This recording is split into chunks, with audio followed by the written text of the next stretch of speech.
Week 11 of college football was the week of the upset. There is no doubt about that. 5 impactful games that really changed the landscape of the bowl season or even the college football playoff. Hello, everyone. Welcome to Slasher U. I'm your host, Christian Rao, here with my co-host, Steve Feck, and we have a pretty interesting segment to talk about. Lots of upsets in this one, Steve. And I mean, honestly, we talk about from the Pac-12 eating itself to a team getting their first bowl eligibility since 2015. What I want to know, out of all these games that we saw with upsets throughout the weekend, what was the most impactful upset that really has changed the landscape of going into this week as we are getting closer and closer to bowl season and the college football playoffs? Okay. Well, first, let me say that the Vanderbilt win brought me the most joy, perhaps, of any game this year outside of the teams that I follow more closely. Vanderbilt, they dominate in baseball, has its moments in basketball. They have championship contenders, women's bowling, women's soccer.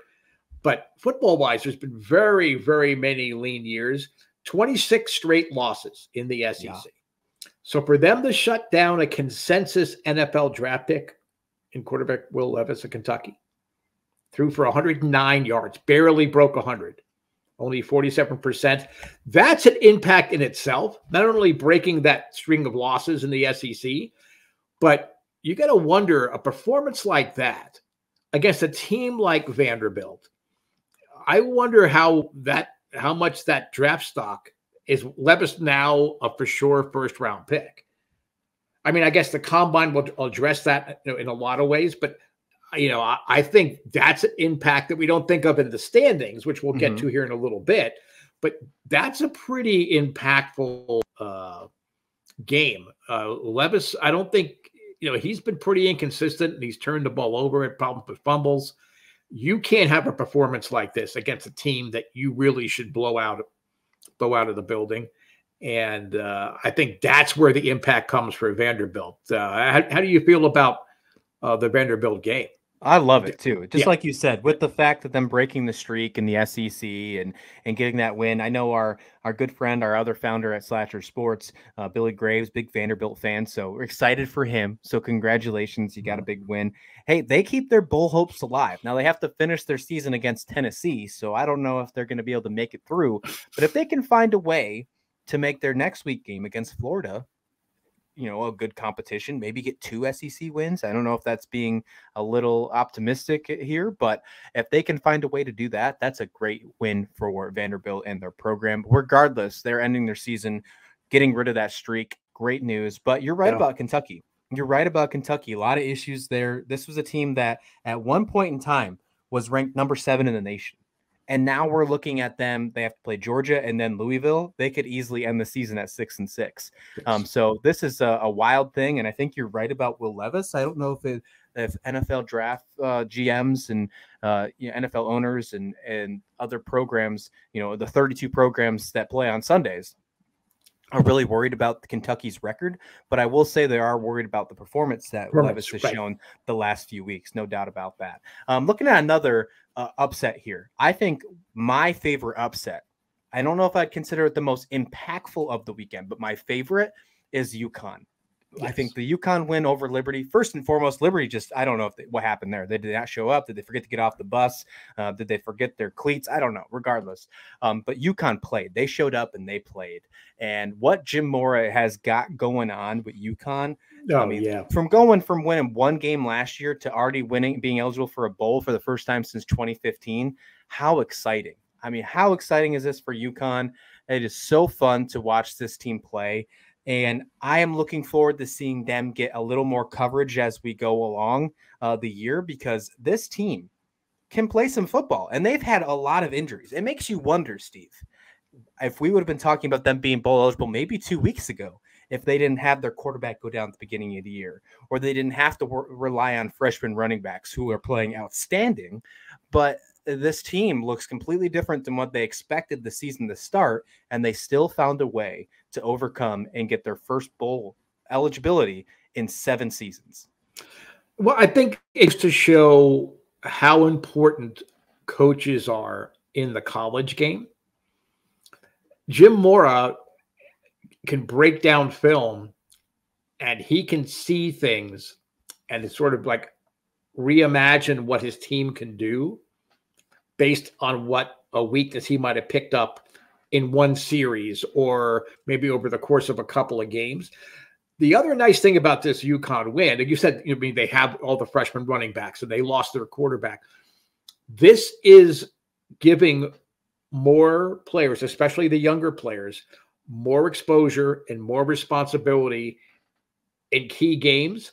So how much does this boost UConn for next year and right. You know, and the next 2 years even?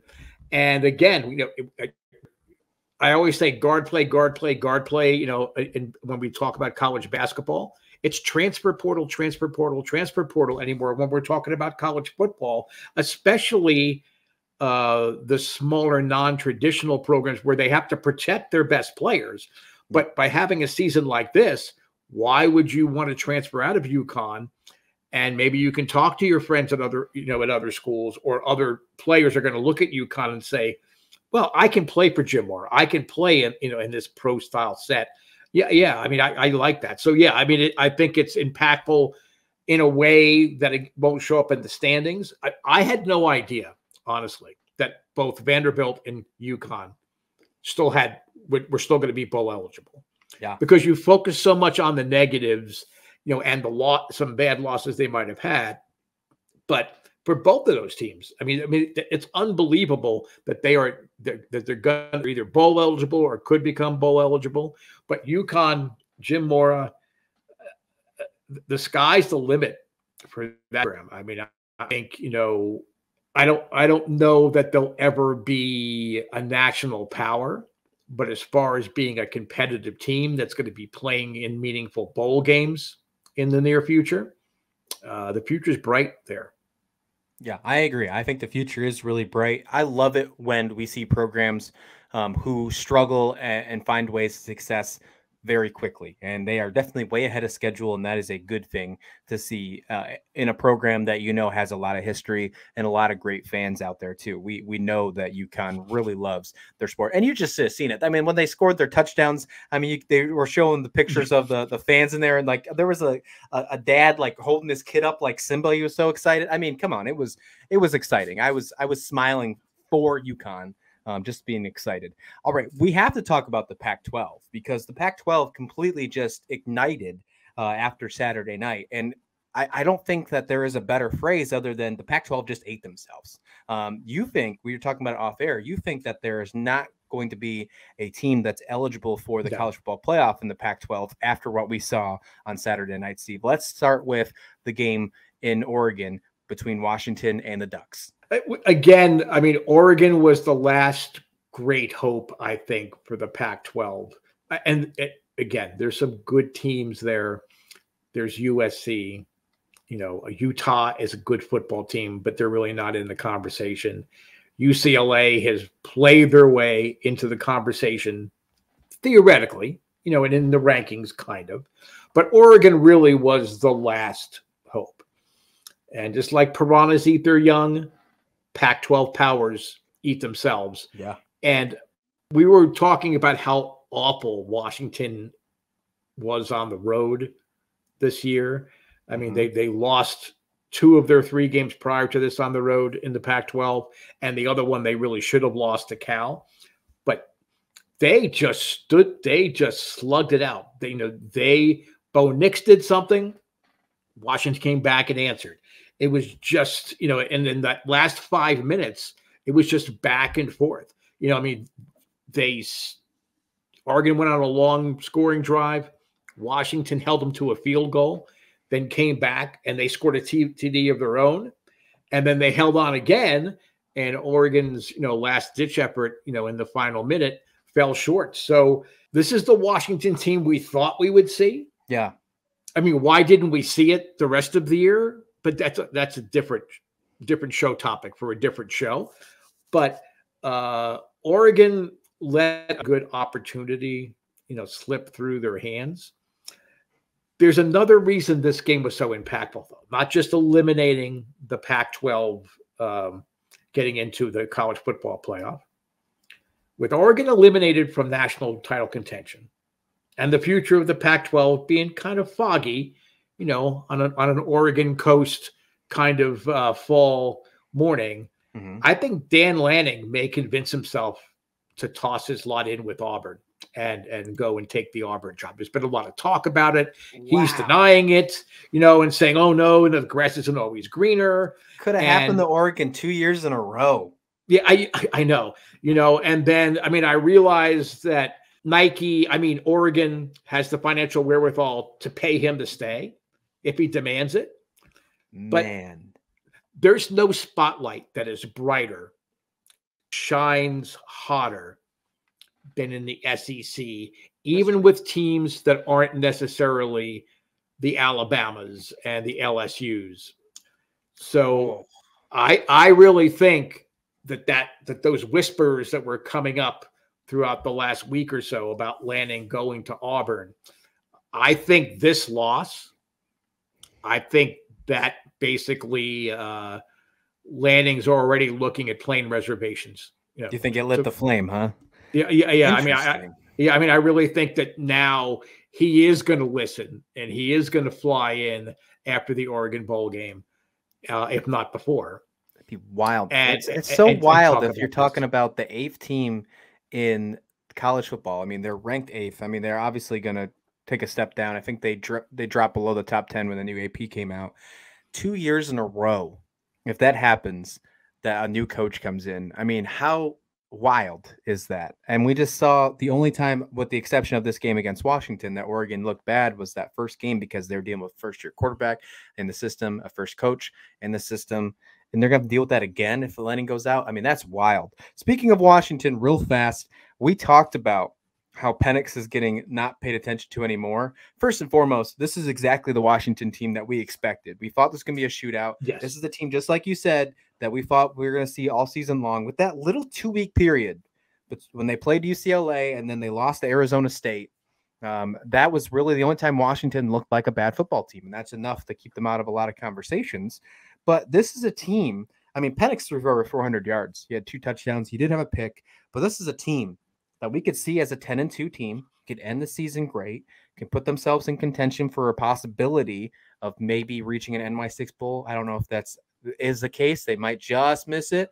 Regardless, though, they finish the season against Colorado. Then they go to Washington State. That's always a good game, by the way, too. But this is a team that I know that they're going to probably regress next year because Penix is probably going to be out the door. And then unless they bring in someone great, we've talked about how great the transfer portal is. But Washington wasn't a team that they should have slept on, and we knew that was the case. But they really showed up in this one. 37-34 to final. Michael Penix puts this game on his back. And we talked about it earlier with Oregon during our preview on Saturday. We thought that this game was in the hands of Oregon if they could handle the running game as well. Mm-hmm. And they looked good on the run game. This was a legit shootout. Bucky Irving had almost a $150. Bo Nix had a couple of running games. He had a rushing touchdown. Bo Nix did good in the running as well. There was a moment in the end of the 4th quarter where Bo Nix went down and he couldn't play one series. And that one series, when he wasn't at quarterback, they didn't get a 4th down conversion, and the game changed forever. And I don't know if you want to really put it down to just that single play, but it definitely was a huge factor. Now, if you're the 8th ranked team in the country, you can't rely on just one play. You got to beat teams. You got to put yourself in consideration for winning every single thing you possibly can.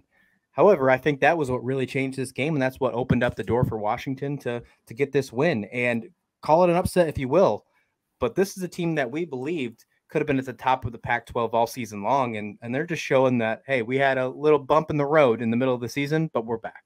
Mm-hmm. Yeah, I did Washington State. It's one of my favorite Thanksgiving weekend games. It really is all through the years. Unfortunately, like USC, UCLA happens the weekend before Thanksgiving now because they play Notre Dame instead. But there's just those games that you see, even Oklahoma State actually has moved up a week. It used to be the Thanksgiving week or whatever. But, there's just so many great, Auburn, Alabama. There's so many great Thanksgiving weekend college football games. Just when you start to think, well, okay, it's time to focus on college basketball, you get those Thanksgiving weekend games. and you kind of get like Michael Corleone. Just when I thought I was, out, they dragged me back in. So, it's college football's not over yet. I mean, we're all excited about college basketball, absolutely, but college football's not over yet. And there are so many things to still be decided. Mm-hmm. And there's still many great upsets yet to come that you keep tuning into Slasher U. I mean, we're going to have lots of things to talk about. And we're like you, we're fans. We want to gush about everything that, that happens and that's great and that's unexpected and that's unusual.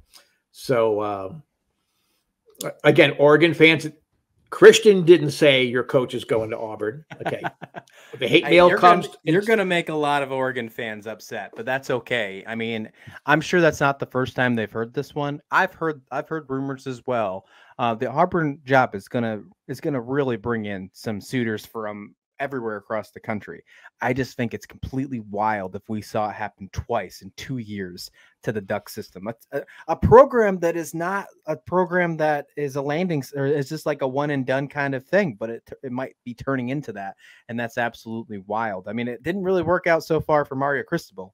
Who knows if it works out? I think it's going to, and I think that's another reason why Lanning would love to go to Auburn. Mm-hmm. You're really coming in and you're laying the foundation first, and then you're building up.